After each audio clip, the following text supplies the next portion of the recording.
we'll let the good times roll by listening to the Stick to Wrestling podcast. I want to thank my good friend Rick Ocasek for writing that song about his favorite pro wrestling podcast, Stick to Wrestling. I know that there are a lot of good wrestling podcasts out there, but are they wicked good? Nah. Stick to Wrestling. Give us 60 minutes and we'll give you perhaps indeed a raw bone podcast. And before I forget, follow me on Twitter. Just put in John McAdam in the search engine, two guys hitting each other with chairs. You're there. Help me with my march toward 1 million followers as that continues to pick up speed. Now I would like to bring on my convivial co-host, Mr. Sean Goodwin. Sean, how are you this week? Fantastic. And when you're done with that whole raw bone thing John was talking about, come on over to the Facebook page. You know what? I'm hurt. I really am offended now because every week I have to sit there and give you multiple reasons why you should be part of the Facebook group.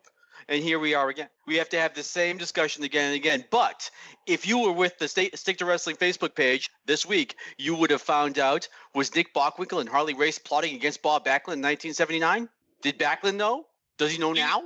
You would be, I was going to say, you would be aware of the accusation, but you would not know why because, hey, it's just something that was totally made up. But anyway. Did France have circus wrestlers? The answer, oui. Can Farmer Burns' stretching techniques help you grow 6 inches overnight? Will Carter 6 inches taller, let's emphasize. Yes.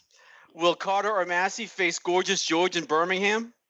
What is the history of the Big Red X? Is Bruiser Brody bait for Oscars? And did Bob Backlund win 40 years ago? All that plus John's results, some clippings, pictures, and we also have the new YouTube videos coming out for our YouTube page. And you get, so whenever the new YouTube, Brian hits a link right there. I would like to thank the Arcadian Vanguard Network for giving us that big YouTube push. And speaking of the Facebook group, but wait, there's more. If you were part of this Facebook group, you got the exact thing you've been looking for, which was my list of my favorite songs of 1977. And by the time this show drops, I will put up my favorite songs of 1978. So there you go. It's a Facebook group. You don't kind of have to stick to wrestling. We've talked football before on there. Now, joining us this week, a good friend of mine, I just learned that he was on the Smoky Mountain Fan Week from 1994 where the bus was going 25 miles an hour on an interstate. Shawn Heimberger. Shawn, thank you for coming on. How are you, man? Doing well. Thanks for having me, guys. Big fan. Oh, thank you very much. Shawn, you're from the Metro Cleveland area. Is that right? I live in Hagerstown, Maryland. I'm formerly from Ohio, just a fan of all the Ohio teams. Oh, all right, cool. And your brother's an indie wrestler from the early 90s. Tell us a little bit about that. He's been an indie wrestler, promoter, about everything you can think of in the independent wrestling business for, I'm guessing, since the early 90s. He is, and this will probably sound biased, but anybody that knows the two of us knows that it's not. He is a guy that if he would have been he was before his time, he would have been so great in the territorial, back in the territories. He could have been somebody's booker. He's got such a mind for this business. And if he'd have just missed his mark in how things were in wrestling, it's really, I really feel bad for him because he's brilliant. What is his ring name? Shane Shadows. And I have heard of him. And his son wrestles as Simon Shadows. Okay. All right. So this past week, neither of our Shawns watched it, but we had the WWE Survivor Series. I did not watch NXT. Sorry, WWE. That's what you get for putting on your show when Tennessee's playing Missouri. Word is out that they had a War Games show, a War Games match, and they did a ridiculously dangerous spot, which I have not watched yet. I guess WWE is just waiting for the inevitable to happen. Either someone gets like seriously hurt, like Draws level hurt, or someone gets killed. You know, no sense in changing anything before that happens. But anyway, I still watch the WWE pay-per-views. Usually I do watch the NXT shows. They have a character out called the Fiend. It started off really good, and it's kind of ran its course quickly. I think by WrestleMania, they should be getting rid of that character. I say the same thing about every WWF main brand pay-per-view, that it was good. It wasn't great, but wasn't a waste of 3 hours. Sean Goodwin was offended earlier today about the Facebook group, and we cannot go on with this show without talking a little bit about Jim Cornette resigning from the NWA. The NWA Powerrr show, which has 2 R's, their gimmick is it's an old school, what is it? Not an arena. It's a studio show. Thank you. And it always comes across to me a little bit weird. It always comes across as like a game show. I don't dislike it. I watched 2 episodes. It was fine. The best part about the show, in my opinion, was Jim Cornette. But I got through 2 shows. I just wasn't interested in watching anymore, frankly, because I have WWE Network, and there are hundreds of hours of a studio show that features Ric Flair and Dusty Rhodes and Jim Cornette himself and Arn Anderson, Barry Windham, etc. And these are the guys I'm not going to stop being interested in.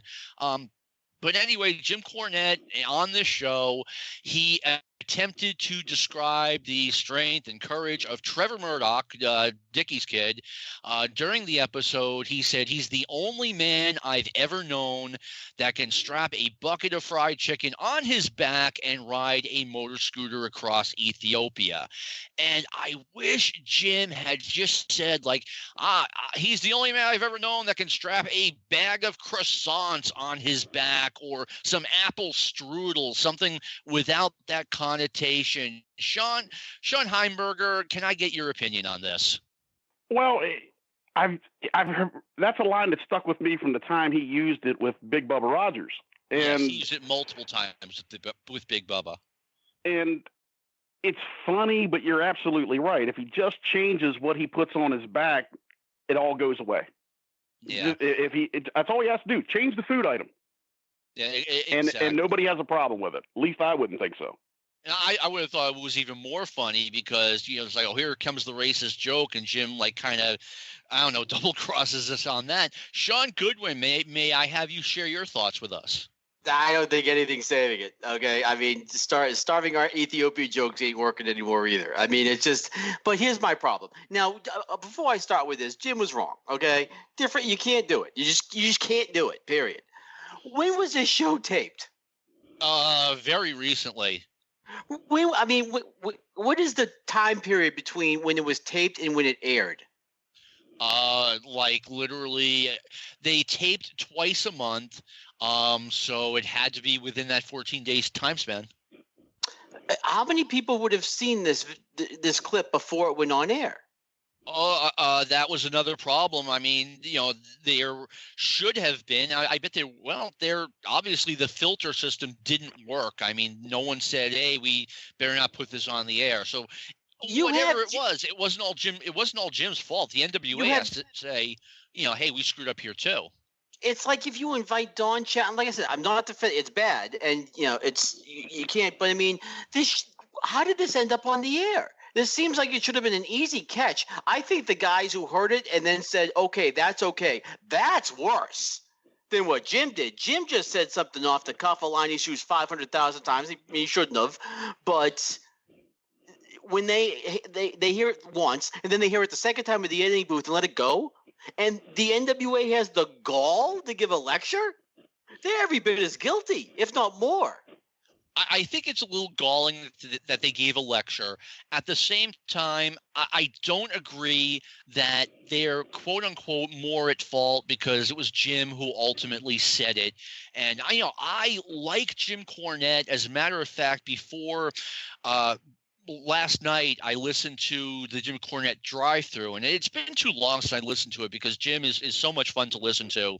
And he, more than anything, he sounded relieved that he no longer has to drive from Louisville to Atlanta once every 2 weeks. He just didn't seem into it. And I think he was being honest. A lot of people say they don't care when they care a lot.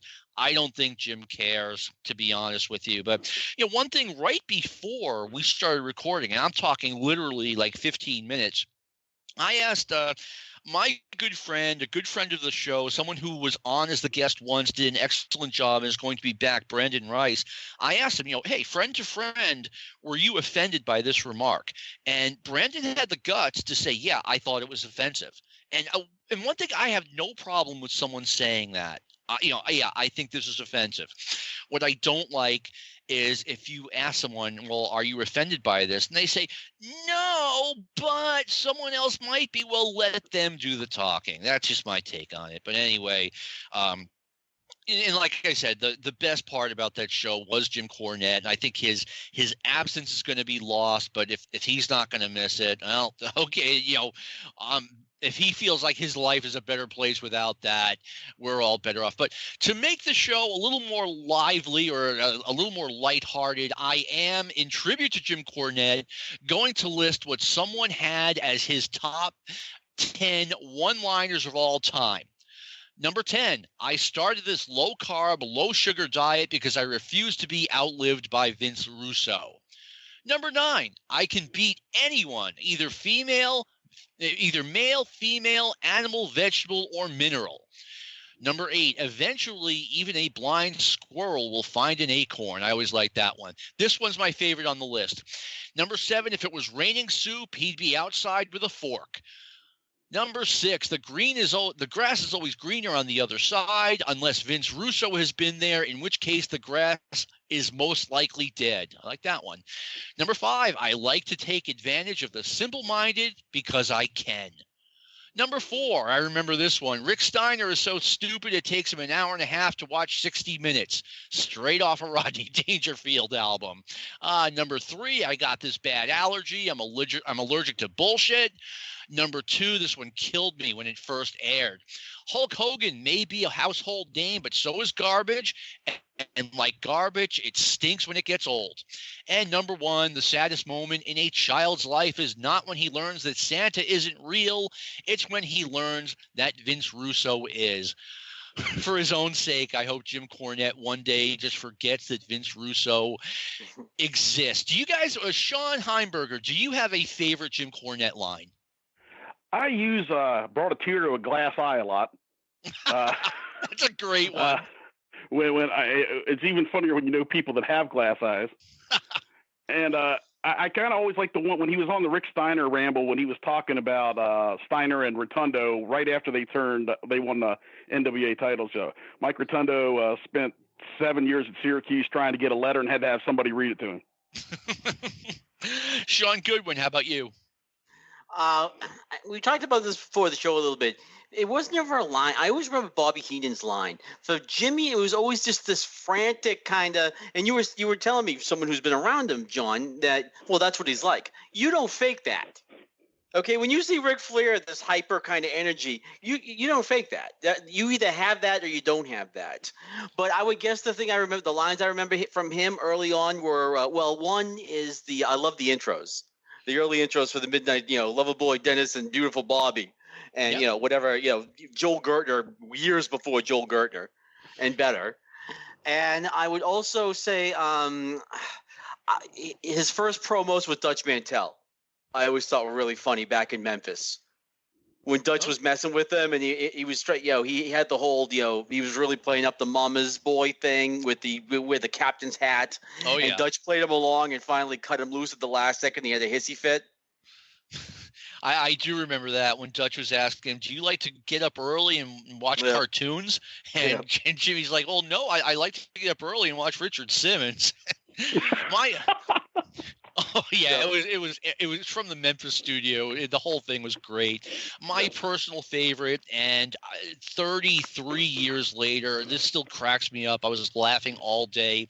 It was when the Midnight Express injured Baby Doll, and the weekend after, it was right before Labor Day. Jim comes out with a rather sad face, and he says, because of the injuries Baby Doll sustained due to her clash with the Midnight Express, she will not be running in this weekend's Kentucky Derby. And I mean, in '86, I was just a magazine mark. I did not get the newsletters or anything, but I totally got the sense right away that like he had something in for her for real. And 10 years later, we found out that yeah, he did. It comes through when it's real. It comes through, doesn't it? When you can tell when somebody really feels something.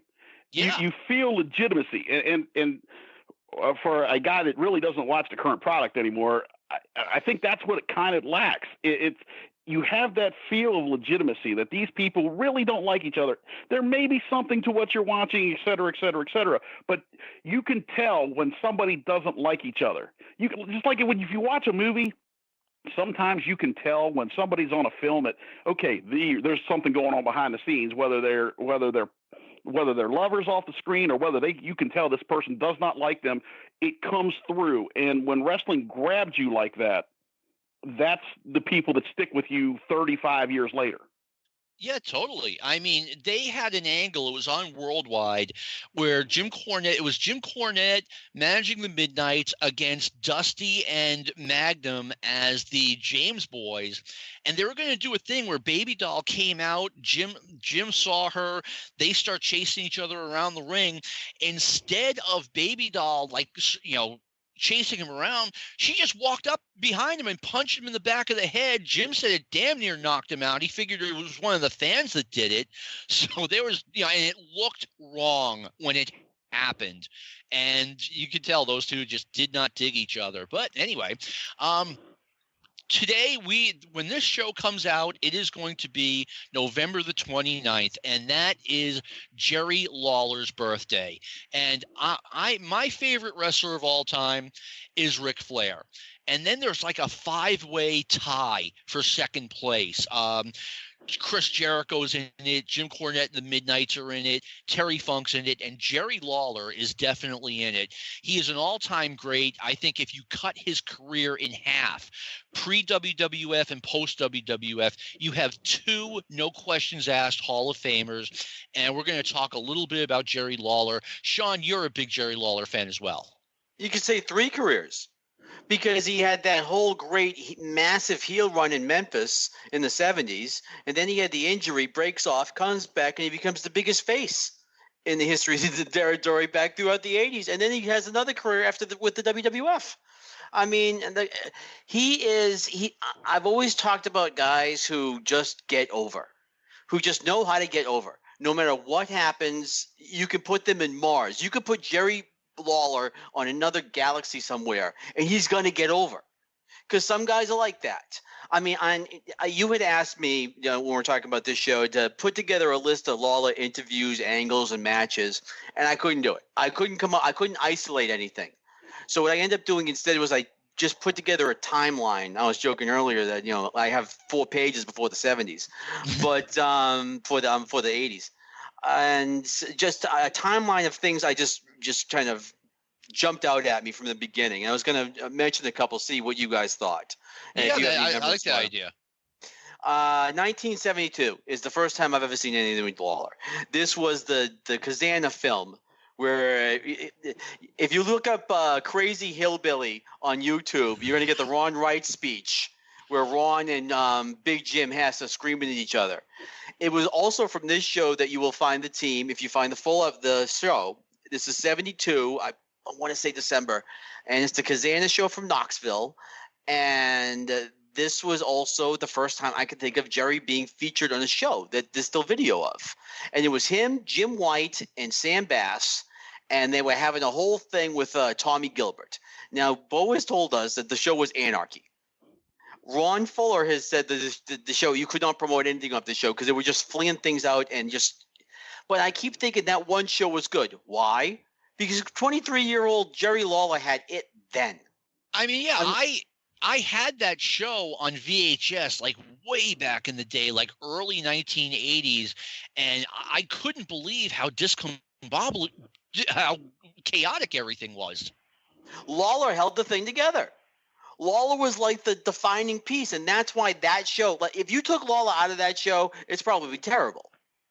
But he kind of bound. I mean, he's doing this at 23. This is stuff that veterans do.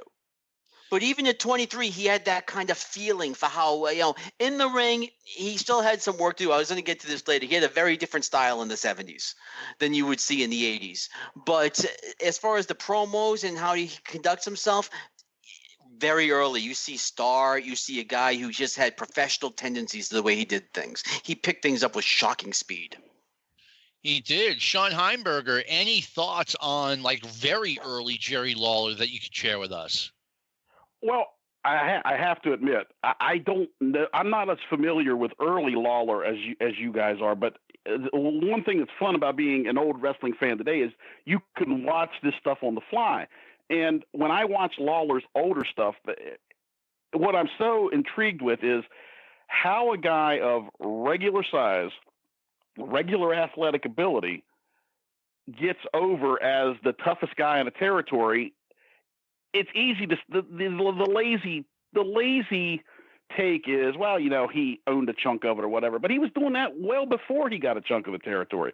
He just like you guys said, there's something about certain people that emote star, and he had it. I mean, the one match with Jack Briscoe that is bouncing around YouTube, you could tell one guy is a legitimate college athlete, and the other guy is a guy that drew cartoons at Memphis State. And they looked like it looked like a legitimate working match, not one guy. Sometimes in wrestling, and you guys know, you watch it and you say, if this was on the level, this guy would tear this guy apart. And even though Jack Briscoe could do that, it didn't emote that. That's what has always impressed me about Jerry Lawler. That's actually a really good point. And, speaking of Shawn's point, I mean, I'm glad. I always loved the Memphis promotion.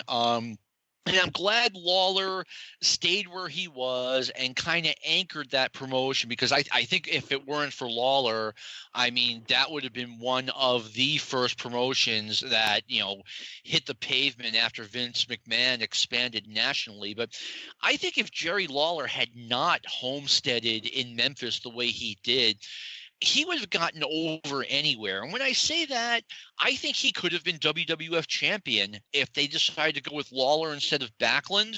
I think he absolutely would have worked as WWF champion, despite not being big, despite not having a great body, because Lawler got over wherever he went. If he decided to go in another direction, he could have been one of the top stars in mid-Atlantic Georgia / Florida as a guy who traveled, and he would have been a big star in either role as either a babyface or a heel. He could do both roles spectacularly.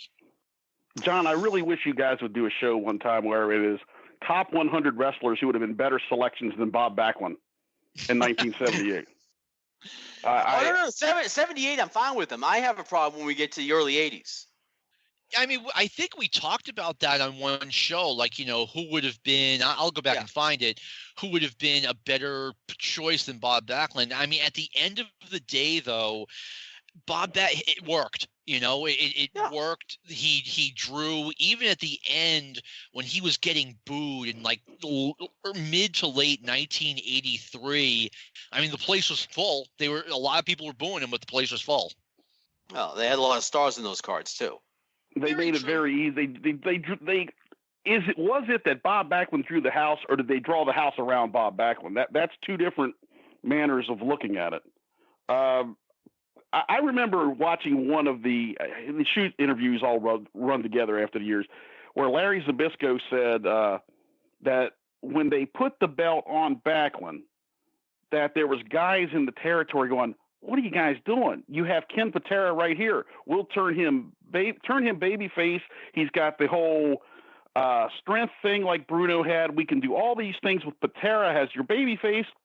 And then if Bruno wants to come back, we'll run with Bruno versus Patera for the next year and a half." And when I heard that, it was like, I could have had a V8, like wham. It was like, wow, would that have made sense or what? But, that's one of probably a dozen names. Yeah, I agree with you. At the same time, I mean, they did Backlund, and yeah, did the brand draw or did Backlund draw? And the reality is it's a combination of both. But they had that vehicle where, you have Bob Backlund as WWF champion. You had Blassie Albano and the Wizard as, okay, they're bringing these guys in to beat the champion. And it all came together and worked. I will say this. I mean, I started going to the Boston Garden in 81. And for the first 2 years, Backlund got a lot of cheers. And then the Snuka thing came along and the dynamic changed. I think by the time they took the title off Backlund, they kind of needed to. Oh, they kind of needed to a year earlier. It was I always thought it was the difference between singlet Backlund and tights Backlund. Yes. Singlet Backlund it needed to go. Yeah, singlet and the crew cut. Yes, the crew cut. And doing the wheels at ringside, you just got the feeling that instead of being, to the people that liked wrestling, instead of Bob Backlund is this all-American boy, but he's an ass kicker, well, instead you got the feeling of this guy's like your nerdy gym teacher. He may be a tough guy, but man, he's not cool. He was turning into that tag team, the Vaudevillians. Oh, man. You guys are rough. I mean, I'm the one who lived through the Backlund era, and I mean, I agree with you. As soon as Bob did that, you know what it was, and we've talked about this on the show, but when superstar Billy Graham tore up the title belt and Bob Backlund was crying, literally sobbing on television, the next week, he's had a week to get over this. That's when everyone, especially in my high school, totally turned on him. He was never a cool guy, but now he's a super uncool guy. He needed to be a heel. He needed to be a heel here so bad. I was in high school during all that stuff, and I was the annoying little asshole that went through the hallways that rooted for the heel wrestlers. And I got such a kick out of walking through the hallway going, yeah, how can you guys root for Bob Backlund? Look at him. He cries when he doesn't get his way. And you could just tell that the other marks/fans were looking at him. How the hell do you argue with that? He did. And from then on, it was a decline. Yeah, and I, as someone who lived out here and went to the shows, I can tell you right now that started it. And we were watching the midnight. I think I've told the story here before. Forgive me if you've heard it. We were watching the midnight WOR show with a friend who was kind of not really a wrestling fan. And Bob's like, and the only way my grandmother knew I was champion was because I had this belt. And my friend goes, what is she deaf too? And that kind of just killed Bob. I thought that whole sobbing thing on Buddy Rogers' corner just murdered him. I would say that's probably legitimately the case. I even people that liked Bob Backlund couldn't defend that. Yeah, and he struggled with the most rudimentary things he struggled with, rolling around on the Iron Sheik's clubs, and he just really struggled with that kind of stuff. I don't know why they would put him in angles. Seriously, we could be talking about the Congress of Vienna, and somehow we'll end up bringing up Bob Backlund and complaining about the same thing. Yeah, probably so. We have this great show about Jerry Lawler, and somehow we're still pissed on poor Bob midway through the thing. How did we get into Bob? All right, back to Jerry. 74. 74 was the Lawler year. That's when he went from he's going to be a big freaking star to, oh, my God, he's a big freaking star. This is what Dave Meltzer has called the greatest drawing year in Memphis history. Lawler started the year as a babyface with a feud with the Infernos. This was for the sole purpose of getting him with Fargo as a tag team partner.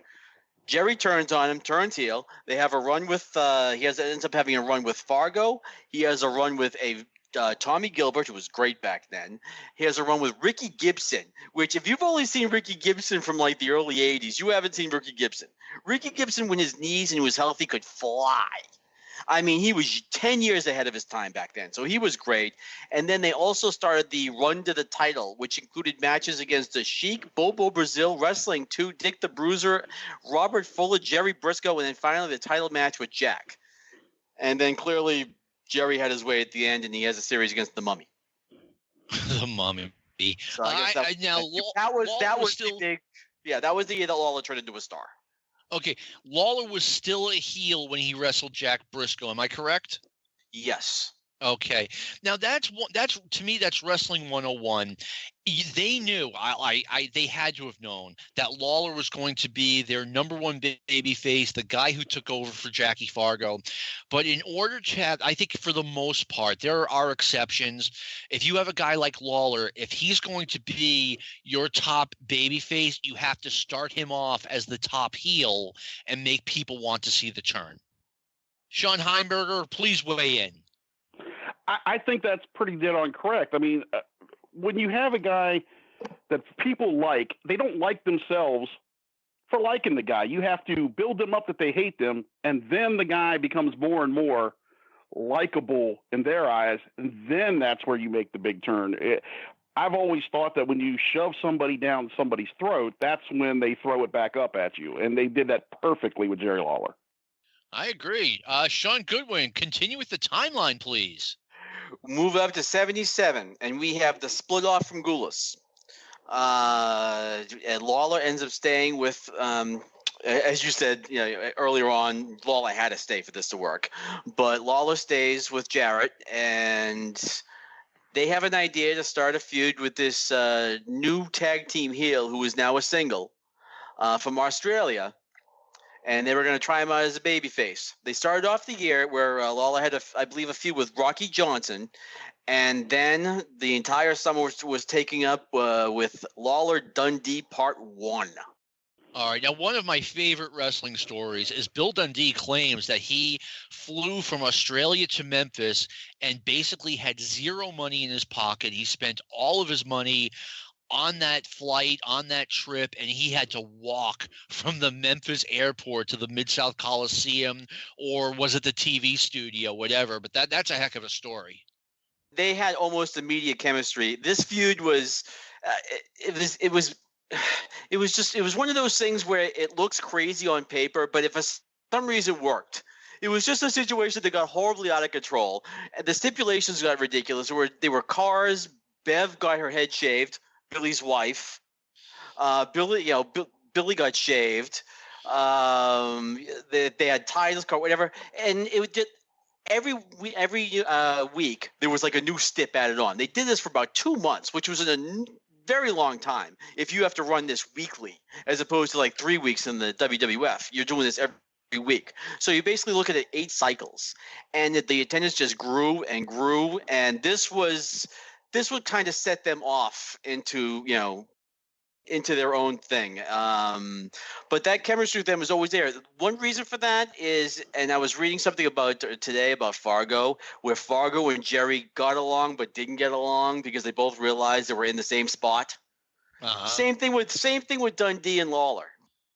I don't know. I mean, they're jostling for that same kind of area. They look at each other as competitors. As you were saying, sometimes when there's actual tension, it comes out and it adds a reality to it. And I think that was the case with Billy and Jerry. Yeah, I just never, ever. I mean, I always saw Bill Dundee as, the Robin to Jerry Lawler's Batman. Like, whether it doesn't matter what we think. It matters what Billy thinks. Okay, I can go along with that. I mean, to me, that's Bill. Nothing against Bill Dundee. That's just him, living in an alternative reality. Well, sure, but I mean but that's how a guy like Billy Dundee, all 5 foot, whatever he was, is successful. Very because true. That's how he looks at things. I just saw them on that Jerry Lawler internet video thing he has from his restaurant, and he has Billy on, and you still felt it. Billy's looking at the glass. He's like, "That's great. I have to have a cup with your face on it." Looking at Lawler, and they're just like riding it. And Jerry's like, "Damn!" But it's still, even now, it's still there. As Sean was saying, this realism is what I don't feel today, but what was there back then, especially in Memphis. Yeah, I mean, and here they are. I think they are both. I'm pretty sure they're both in their 70s, and they're still at it. So that says something. Sean Goodwin, tell us the audience a little bit about Jerry Lawler's initial babyface turn. Well, I mean, okay, there was a couple minor ones before just to kind of set things up. But I think the first time he was a major babyface was I want to say it was 75 it was kind of after he had the long string, and even though he was the heel, it was still kind of cool seeing your guy, because as will be said in Memphis, he was the home team. There was no NFL team. So seeing him kind of – so they kind of turned him face a little bit in 75. And then are you referring to the Valiant run? I believe so. That was like late 77, early 78 when Jimmy Valiant broke the bottle over his head. Yep. Yeah, two things happened in this era. One was – and another thing I wanted to bring up from this era too. One was that Jerry retired to pursue his music career. I just say it. Yeah. And this, but as Jerry Jarrett says, he needed an opportunity to get Lawler out of there to get somebody else over. And the guy they were bringing over was King James, who took to Memphis almost immediately, and he remained huge for the entire time he was there. Okay. So what was do you know specifically what the angle was where they turned Lawler? Where they turned him face? I don't remember what the angle was exactly when they turned him face. I think, but it was one of those things where it was like Dusty Rhodes in 74. He'd had so many big wins that year that he almost had to turn him, because again, he was kind of defending his territory by having Briscoe and all these guys come in. But the first time they really kind of was when they, as you said, when they smashed the bottle over his head. Yeah, that was the first when it didn't feel like they were turning him a babyface just to switch things up, but they were turning him babyface to see how this is going to work for long term. Yeah, if I recall correctly, and Bo James will correct us on the Facebook page if I'm totally wrong, Jerry Lawler was wrestling Harley Race. Jerry had kind of become a tweener, certainly the hometown favorite against the NWA champion. And towards the end of the match, Jimmy Valiant hit the ring and broke a Coke bottle over Lawler's head, which is pretty severe in real life. And down goes Lawler, and we now have a natural babyface Lawler versus Valiant the heel matchup. And another feud we'd have later on this year, and I want to bring this about the different wrestling style with Lawler, is with Joe LeDuc. And it was in 78 that Lawler had as crazy a bump as you're going to see in 1970s wrestling, which is almost reminiscent of something you'd see today. And that's the one where Joe LeDuc pressed Lawler over his head at the Mid-South Coliseum and heaved him out to the floor. Jerry crashed through a table, ended up breaking part of his leg. And Jerry would do these crazy bumps back then, and until a little bit later on, where he started to be a little bit smarter and kind of learning how to do, less is more. Shawn Heimberger, you had to have seen that bump. Any thoughts? I did. And that was the stuff that Lawler is almost underrated for. It's like I shouldn't say everyone. People remember more of the quick-witted and the quips and being in the ring and against which we'll get to shortly, I'm sure, the Andy Kaufmans and the goofy character wrestlers. What they don't remember was just before that run was when he was taken I don't know if I've seen it once where he was at a high school gym or someplace and took a bump from the top of the bleachers and just rolled all the way down the steps. I mean, that's crazy stuff. I mean, think of all the people that fall down steps in real life and break their neck. That's the kind of stuff that he did, that he's almost under. I guess what I'm trying to say is the people that remember him as an announcer and remember him from the babyface run forget just how good a talent he was for taking bumps that at the time were just insane. Oh, yeah. I mean, even I don't mean to get too ahead, but I mean, when Eddie Gilbert hit him with the car in the parking lot, and Eddie said that, he was full of adrenaline and he just went a little bit too fast, and Lawler just took that amazing bump, and people are calling the cops saying Eddie Gilbert just ran over Jerry Lawler. It was crazy. That looked so good, but it looked great, but it was kind of like an expose. It was like, okay, he hit him real hard, but you can kind of see where he jumped. And I didn't like that as much. I thought, and I remember I was watching wrestling when that was going on, and I liked the angle and I liked both guys, and you could tell that it was he legitimately hit him, but I didn't have a great feeling about it. It kind of, to me, had the feeling of being staged. You know what? I respectfully disagree because I thought Lawler sold it perfectly. He sees the car coming. He sees that they can't go to the left. He sees that he can't go to the right.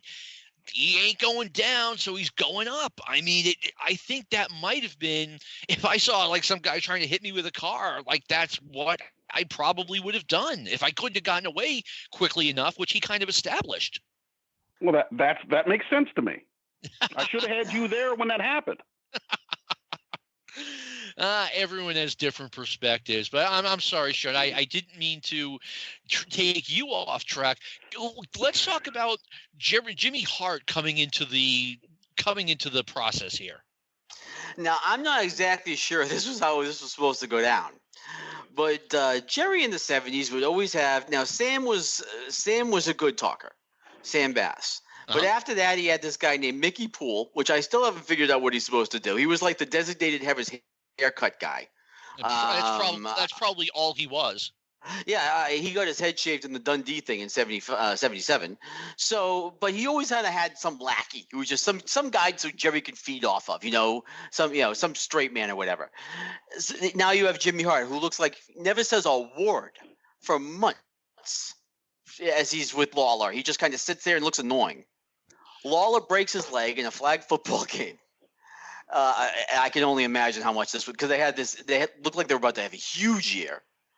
And they brought back the CWA belt with that great Andy Warhol design. And he breaks his leg. Now, Jimmy has to automatically, they roll the dice and make Jimmy the lead heel. And Jimmy lets out the now famous, what do? They shoot horses. In reference to Lawler breaking his leg, which would basically pay everyone's rent for the next 5 years. Uh-huh. And so Jerry tries to come back in 1980 a little early. He does a casket match against Carl Krupp, where they both have to be in caskets. So he ended up putting himself back, and finally Jerry comes back January 81 against the Dream Machine, and he is crazy over as a babyface. Oh, yeah. I mean, I remember Lawler lost some match on TV to like a Rent a Super Destroyer or something like that.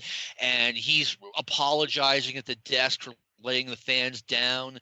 And you hear people in the audience going, "No, King, it's okay." So he was super over.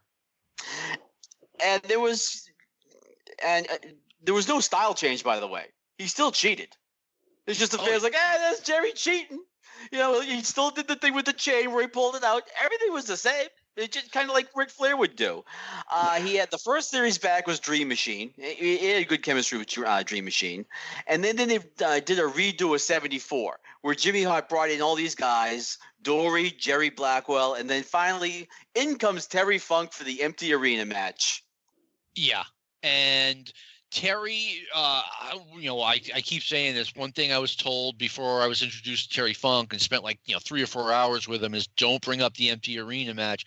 But I liked it. I liked the concept. I liked the execution. I liked the logic behind it. Shawn Heimberger, you must have seen the empty arena match.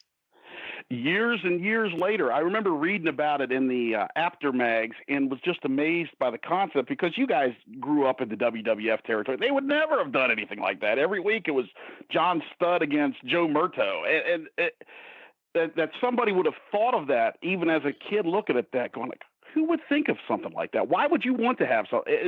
And when I saw it, it made so much sense. It came across as legitimate. These two guys hated each other so much, and Terry Funk I'm not coming into your arena, into your stadium, into everything's against us when we come in here. Well, let's take away all those advantages. If it was just you and me and one referee, I could take you. It came across so legitimate. I loved it. I absolutely loved it. I mean, Shawn, what are your thoughts on the empty arena? Terry never drew a dime, did he, in Memphis? I wouldn't go that far, but but he wasn't as big a draw as you would think. And it wasn't because he wasn't trying. I mean, he was his usual great self. I just always have this theory that Memphis – Jerry will do this where he brings on the stars every once in a while, but 1981 didn't really take off until Jerry joined up with the rest of the baby faces in what has been called the gang war. Which was just basically, and this is where what Shawn was talking about happened. Jerry, after he breaks his leg, by the way, goes tumbling down the stairs. which that's brilliant. But I always had a feeling that Memphis just we want to see our guys in interesting stuff. Yeah. I mean, by the way, I did see that footage from whatever high school it was when Lawler rolled down the entire bleachers, and it seemed like it would never end. Actually, I think it was Louisville. I think it may have been Louisville Garden. No, I'm not sure. I mean, that's a possibility.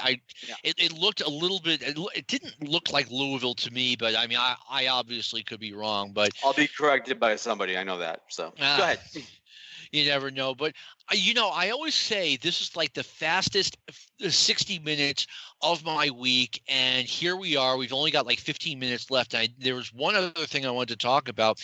But before we, end our singing happy birthday to Jerry Lawler edition, Shawn Heimberger, what was your favorite Jerry Lawler match of all time? Wow. I'm probably the one person in the world that'll say this. I actually liked the Kerry Von Erich match in the Superclass. I liked it. I thought it worked so well, despite all the snafus. And, as a fan, you find out afterwards all the goofy stuff that happened. But I liked Lawler as a heel after all of this time on the national stage being a babyface. And I thought that worked a lot better than, in hindsight, it had any business working. I mean, yeah, I personally don't know anyone who dislikes the Super Clash match. I mean, at the end of the day, it was a good match. And I always liked the way Lawler would, he would explain this in Memphis, that kind of, he wouldn't flat out say, yeah, I'm the bad guy somewhere else. It's like, hey, I'm wrestling my style, and I don't care what Kerry Von Erich's doing. I don't care about what the referee's doing. And so he would do heelish things in Chicago that he could explain away in a babyface manner on the Saturday morning show in Memphis. My understanding is that's not dissimilar to what the Funk Brothers used to do in Amarillo when cable first started to get there, and the magazines started to come out about they were heels everywhere, and they would explain to the Amarillo audience, we are what we are. It's not our fault that these people don't understand West Texas people, that they don't get who we are. So that's how they were able to stay baby faces in their territory without changing what they did. That is so perfect, because that's obviously West Texas is a rather secular part of our country, and especially back in 1979, 1980. Shawn, what was your favorite Jerry Lawler match of all time? I can't pick between two. I'd say either the Texas Death Match with the Bill and Buddy show, and that's great. And Dutch. I like because if you looked at look how an old time bare knuckle match, which is what a Texas Death Match is based on, is basically an old bare knuckle match. That is how they used to be, where because it's got the 33 falls, and part of it was because they were taking intentional falls for arrest. Well, that's how they used to do it. I mean, that was realistic. So I like that, and I would say probably one of the Lawler Bockwinkel matches. They're just amazing. They would come week in, week out, and have everyone convinced that this is the week that Jerry's going to beat Bockwinkel for the title. I know it hasn't happened the first 270 times, but this week, and they did it over and over again. It is amazing. Yeah, I have down my favorite Jerry Lawler match was November 8th, 1982 against Nick Bockwinkel. Nick Bockwinkel was the AWA champion, but he was also the Southern heavyweight champion.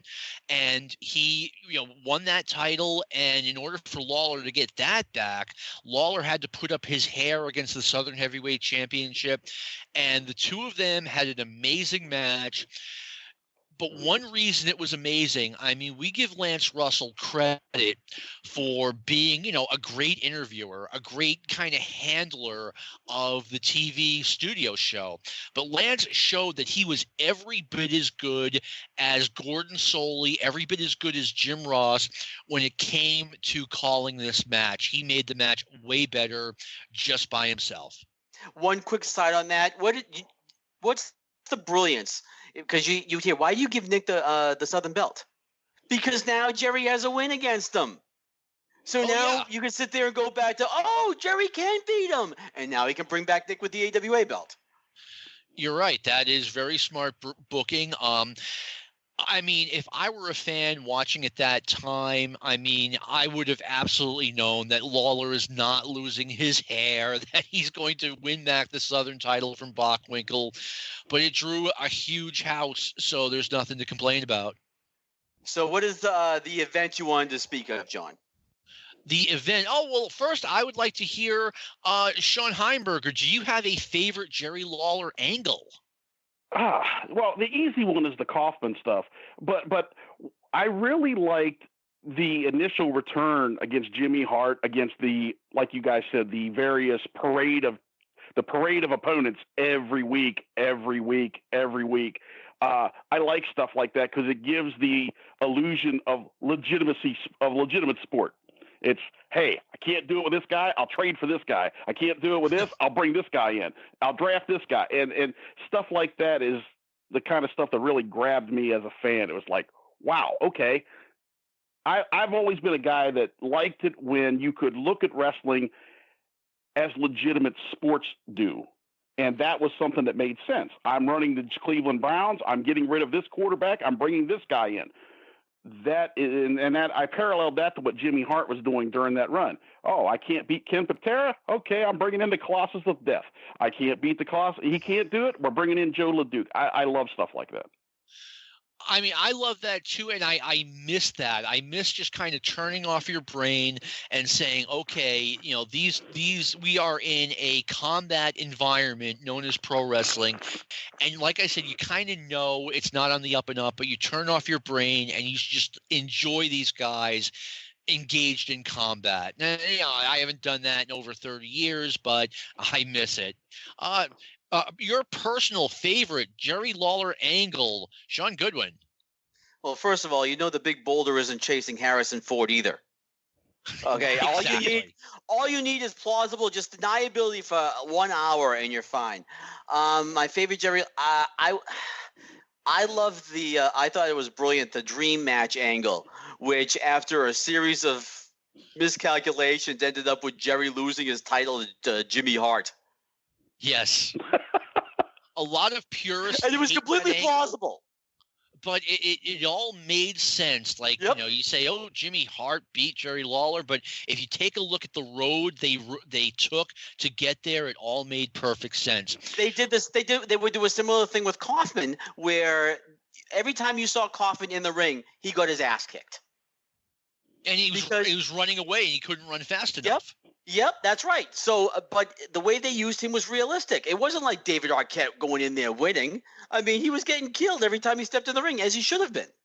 Well, it's like the clip that I actually just watched a day or two ago on YouTube, where J.J. Dillon, the new king of the bull rope match, because he gets his rear end kicked all over the place by Dusty Rhodes, and two guys come in and knock Rhodes out, and Dillon drags himself over unconscious. And now I'm the king of the bull rope match. That's and now awesome. So it's a plausible way of how someone that should have no chance did. Yeah. And it protected the sport, it protected the babyface, and it made the fans hate this Weasley manager even more. I mean, how dare J.J. Dillon claim that he's the king of the bull rope match after winning the match in that manner? Plausible deniability is a good thing in professional wrestling. Exactly. My personal favorite Jerry Lawler angle, at the end of 1985, they were doing two things. They were hot-shotting the crap out of the product, yet everything made sense. Every detail made sense. Bill Dundee was the Southern Heavyweight Champion, and Ric Flair was coming to town to defend the NWA title, and Bill Dundee and whoever was the Southern Heavyweight Champion was getting the shot. No one else was getting it. Bill Dundee was not giving anyone a shot at that title. He actually had a glass case made where he had the belt inside of it, which I think is one of the greatest little nuances ever in professional wrestling history. So Jerry Lawler becomes depressed over this. He can't get a shot at Flair because Dundee won't give him a shot at the Southern Heavyweight title.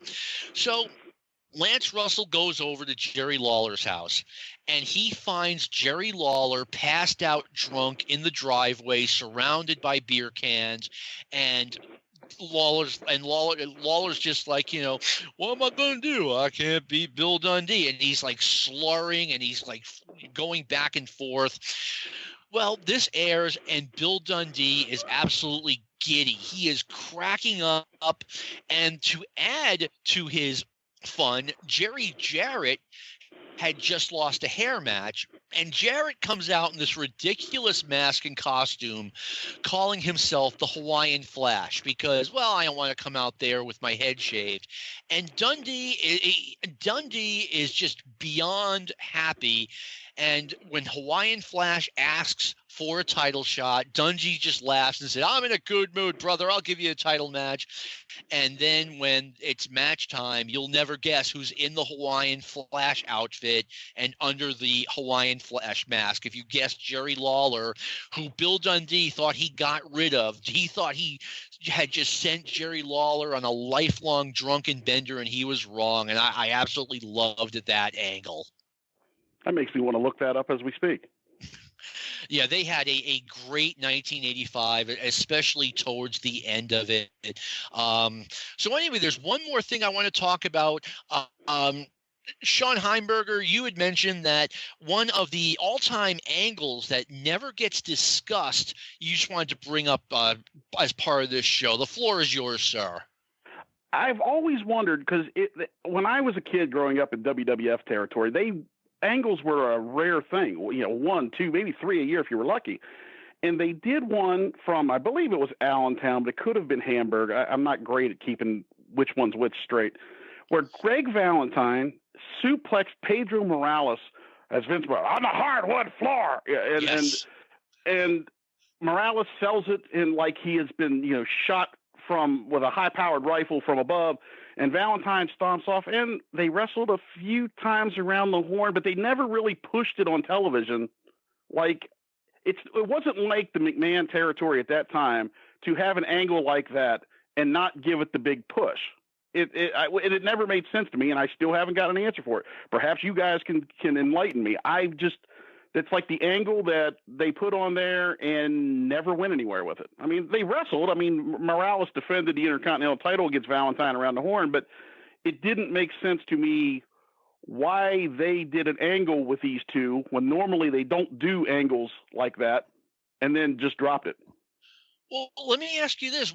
Like, where did you grow up seeing this? Because it might have been, different town, like Baltimore was in a lot of ways like a different town than Boston. Well, for here, you see, I'm in Hagerstown, and we are an hour from Baltimore and an hour from Washington. So we would get All-Star Wrestling on WDCA TV out of Washington, and we would get Championship Wrestling out of Channel 45 WBFF out of Baltimore. So we would get both shows living here that other people would just get the Washington show or the Baltimore show. And they wrestled at the Cap Center, and I believe they wrestled at the Baltimore Civic Center. But it wasn't like a really big pushed feud the way you would think. And like when Pat Patterson was hit by Mosca, it was all over the place. This wasn't like that. It was like, okay, this happened on TV and they're going to wrestle, but we're not going to push it on television. We're not going to really mention it all that much. It was like, okay, they're wrestling, he's defending it, and that's that. All right, because I do have your answer, because I got both the Boston and New York shows. Somehow this all started when Morales and Valentine got into it on TV. They got into a match, and it went outside the ring, and Valentine did a rear suplex on the hardwood floor to Pedro Morales. And you're right, Morales sold it like he was having a seizure, literally. And in both Boston and New York, they did sell it as a major injury angle. I remember Pedro coming on TV, and Vince is like, Pedro, how's your back? And Pedro's like, my back is really hurt. It's hard for me to drive my car. My back is so messed up. But I'm going to get into the ring with Greg Valentine anyway. And they did the feud, both in New York and Boston. They had the regular match, which of course ended in a bloody double disqualification. You got to remember, Valentine got a huge push during 81 and 82. And then they came back with a WWF-style brass knuckles match, which was kind of a Texas death match, except both guys have their fist taped up, and your typical WWF Texas death match was really lame. It was a no DQ match that sometimes ended in a DQ or a count out or something like that. But in Boston and New York, they did get pushed heavily on television. I